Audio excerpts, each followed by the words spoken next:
Hello student. मैं करण वर्मा, आपका political science teacher, और आप सभी का स्वागत करता हूं अपने यूट्यूब चैनल पर। तो आज हम पढ़ेंगे पॉलिटिकल साइंस का क्लास 12th का फर्स्ट बुक का जो पाँचवें चैप्टर का एक टॉपिक है यूनिसेफ, जिसका नाम है संयुक्त राष्ट्र संघ और इसकी एजेंसियां, और उसी का टॉपिक है यूनिसेफ।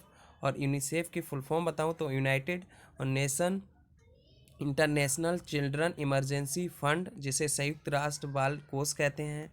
बाल कोष मतलब कि जो बच्चों के लिए धन राशि या जो भी इक्विपमेंट यंत्र जो इकट्ठे करे जाते हैं इस संगठन के द्वारा, अंतर्राष्ट्रीय संगठन के द्वारा किए जाते हैं।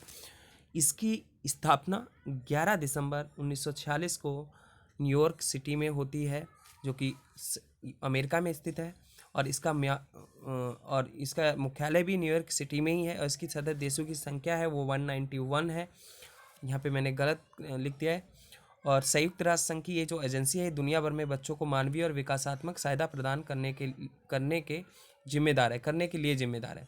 तो ये जो एजेंसी है दुनिया भर में जो भी बच्चे हैं उनके मानवीय विकास को लेकर, और उनके जो शारीरिक विकास है, अगर उसमें कोई उनको जैसे कोई कुपोषण का शिकार है, कोई रोग से ग्रस्त है, तो उसको रोग मुक्त करना बच्चों को, इन सब पर ध्यान क्या करता है, उसकी जिम्मेदारी ये रखता है और उन सब पर ध्यान करता है। कुपोषण से मुक्त कराता है बच्चों को, रोगों को पर जो रोग होती हैं, जो बीमारियां होती हैं उस पर रोकथाम करता है।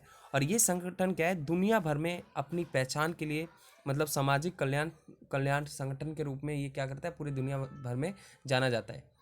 ये सामाजिक कल्याण संगठन के रूप में पूरे व्यापक तौर पर पूरे विश्व में जाना जाता है, क्योंकि इसका जो मकसद होता है, गोल होता है, वो है बच्चों और जो माताएं होती हैं जो बच्चों को जन्म देती हैं उनसे संबंधित जो भी समस्याएं हैं उनका समाधान करना, तथा बच्चों का जो विकास है उस पर ध्यान करना, उसकी एजुकेशन से संबंधित या फिर उनके रोग से संबंधित हर चीज़ का निदान करना, इसका अपना एक गोल है। तो इन सब पर हम देखते हैं।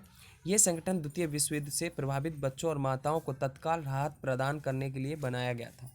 इसका जो गठन किया गया था वो दूसरे विश्व युद्ध के बाद किया गया था। किस लिए?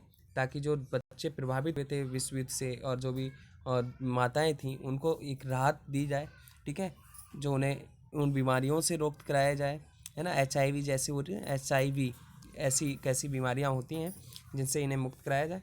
और इसके उद्देश्य देखें तो उद्देश्य देखो क्या था। यूनिसेफ का मुख्य उद्देश्य था कि जो मार्थ मतलब माताएं और बाल स्वस्थ पोषण, इनका क्या उद्देश्य है कि माताओं और बालक जो हैं, बच्चे हैं, चिल्ड्रन हैं, उनके पोषण सही से सही पोषण उपलब्ध कराना, टीकाकरण करना आदि में कम लागत पर समुदाय आधारित सेवाएं प्रदान करना। मतलब जहाँ तक हो कम से कम लागत पर इनको ये सुविधाएं प्राप्त की जाएँ, दी जाएँ या प्रदान कराई जाएँ। और विशेष रूप से विकासशील देशों में बच्चों के कल्याण की देखभाल की जाए। जो विकासशील देश होते हैं वहाँ पे तुमने देखा होगा कि ये जो समस्याएं हैं जो बच्चों से संबंधित वो अधिक पाई जाती हैं।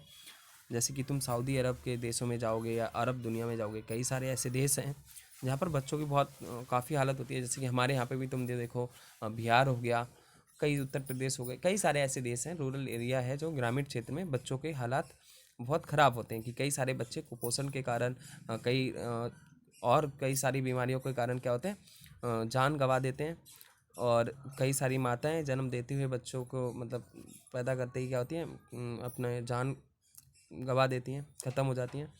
तो इस तरीके से तो इसका यही गोल था कि किसी ना किसी तरीके से जो बच्चे हैं उनको कुपोषण से मुक्त कराया जाए, जो नए नए रोग हैं उनसे मुक्त कराया जाए, और जो माताएं हैं उनको एक अच्छा पोषण दिया जाए ताकि वो सशक्त बन सके। और माताएं सशक्त होंगी तो बच्चों भी सशक्त होंगे, तो इस चीज़ पर ध्यान रहता है।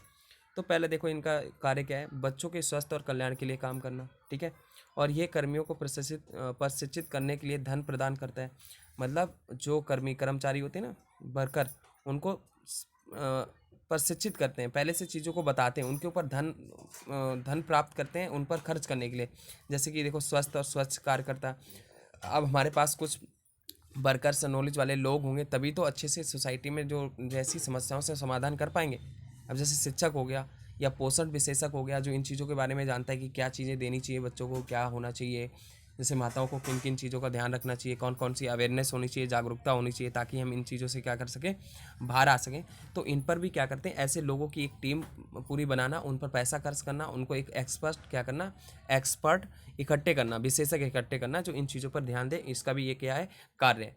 और ये टीबी, मलेरिया, नेत्र रोग और त्वचा रोग, ऐसी सारी जो बीमारियां हैं उनको रोकने का प्रयास करता है। और प्राकृतिक आपदाओं से प्रभावित, जैसे कि महामारी, आपदा आ गई, बाढ़ आ गई, इससे जो प्रभावित बच्चे हैं, माताओं को सहायता प्रदान करना। तो ये सारे क्या हैं, ये यूनिसेफ के पूरे गोल्स हैं, उनके ऑब्जेक्टिव्स और इनके जो वर्क हैं, इन सब पर क्या करता है, यूनिसेफ काम करता है। और इसका मेन ऑब्जेक्टिव यही होता है कि किसी भी तरीके से जो बच्चे हैं और माताएं हैं, उनको किस तरीके से स्वस्थ, पूरक और खुशहाल जीवन कैसे प्रदान किया जाए। तो दोस्तों ये था हमारा यूनिसेफ। और नेक्स्ट वीडियो हम देखेंगे ILO, international labour organisation. Then हम देखेंगे WHO, वर्ल्ड हेल्थ ऑर्गेनाइजेशन। तो thank you so much, and then subscribe channel, और लाइक भी करें, शेयर भी करें और शेयर भी करें।